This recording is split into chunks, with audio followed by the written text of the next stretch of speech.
morning, everyone. Our topic for today is classroom management and classroom routine. So these two must have in school like a teacher do in her classes. So first, we're going to tackle about the classroom management. So what is classroom management? It is a term teacher to describe the process of ensuring the classroom lesson runs softly. Mao niya ang buhaton sa teacher aron ang klase niya kay maayo o on process gani straight na dili na siya mag putol-putol sa yahang class because it's already planned what she will do. And next is the way of organizing the resources and pupils so that the teaching and learning can process in efficient and safe. So also the teacher think how she can manage the classroom and also the student that he or she will have a class with efficient and safe for the student while they are learning. Next is classroom routine. What is classroom routine? Ensure order and discipline to help the student to stay calm and focus in their daily tasks. This is the teachers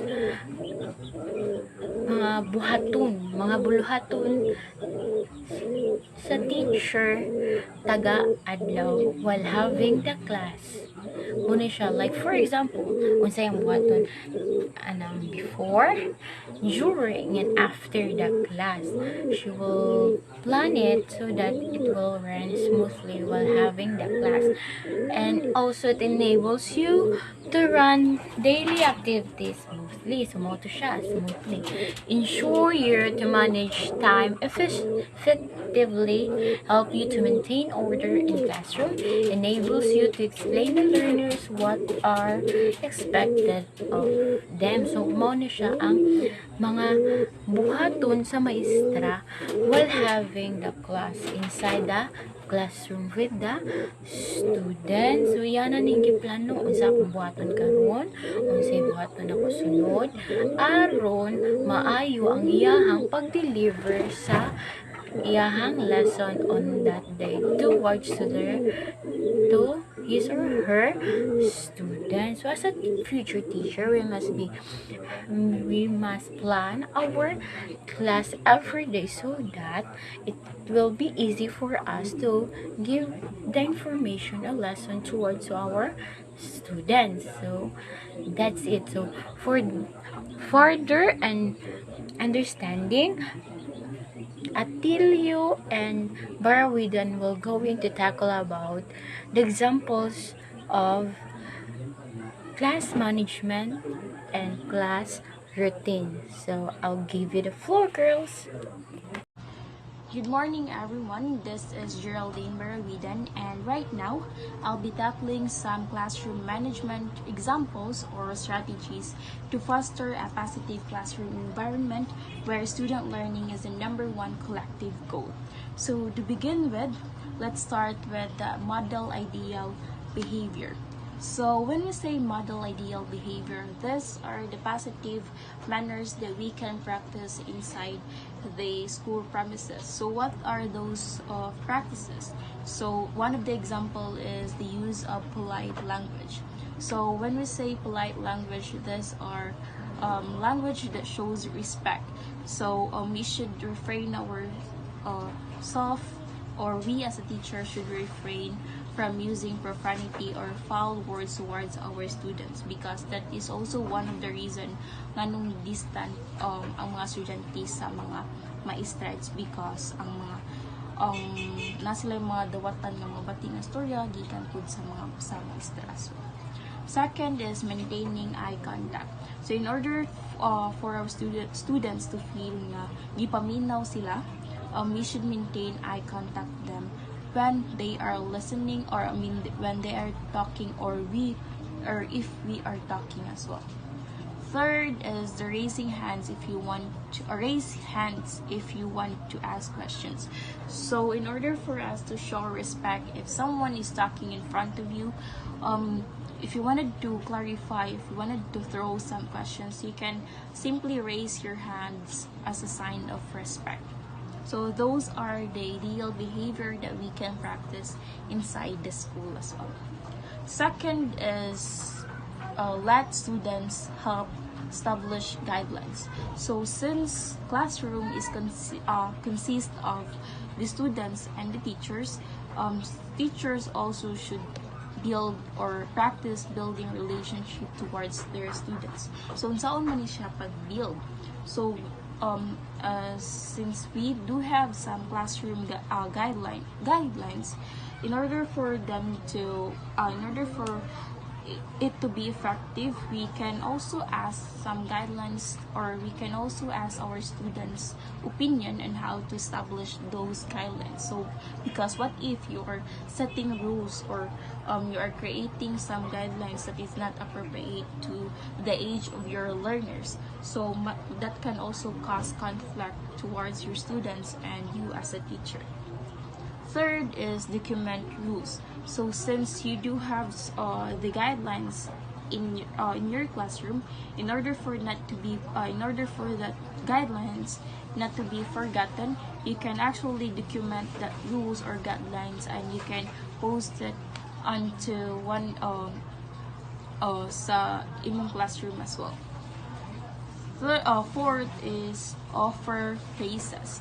So students, we all know, research found out that students maganahan og lihok ang bata if they can, or if they can hear praises towards their teachers.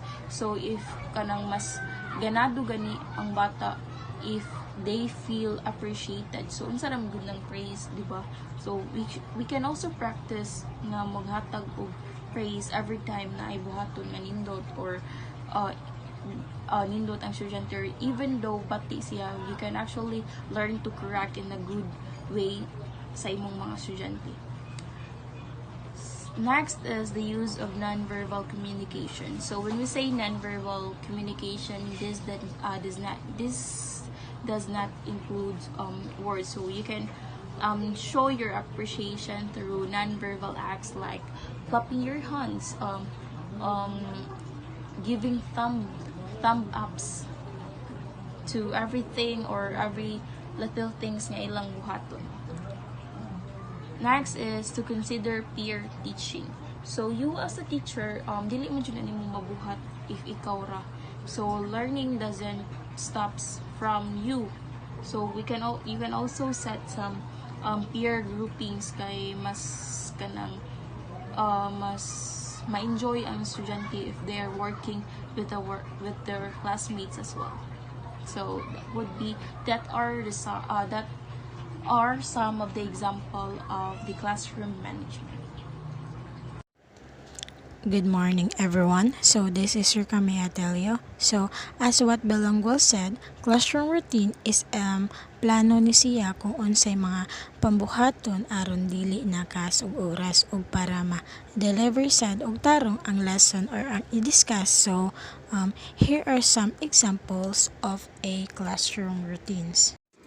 First is arriving in the morning. So, diri, as a teacher, dapat planuhon siya nimo kung unsa ang buhaton nga magapalagsik sa mga bata, and also unsa ilang ang ngay buhaton sa wala pa nagsugod ang klase. Example, kanang mag-pick up the pieces of paper ba sila? Ingana. So, when students know what to do when they arrive in the classroom, they can move smoothly through the morning routines you teach. Next is attendance, absent, and tardy. So monitoring attendance is important because students are more likely to succeed in the academics when they attend school consistently. So it is also difficult for the teacher and the class to build their skills and progress if a large number of students are frequently absent. So as a teacher, dapat jud ni ibutang sa imong routines nga mag-check ka sa attendance if kinsay absent or late para ma-monitor nimo ang imong mga students. Next is throughout the day. Students move through many activities during the course of a typical day. So, it is important to plan for in-between times just as carefully as you plan your lessons. So, dapat imo jud planuhon kung unsa jud ang buhaton nimo sa tibok adlaw para dili na ka maglibog kung unsa imong pangbuhaton. So, dapat na jud kay set nga routine para dili na ka maglibog sa imong mga pambuhaton. Like for example nga naay mo adto restroom.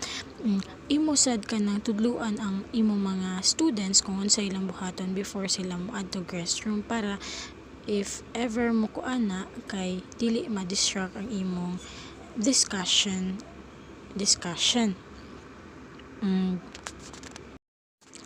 Last is a ending the day. Just as a morning routine helps get the tone for the rest of the day, an end of the day routine helps get students and the classroom ready for the next day.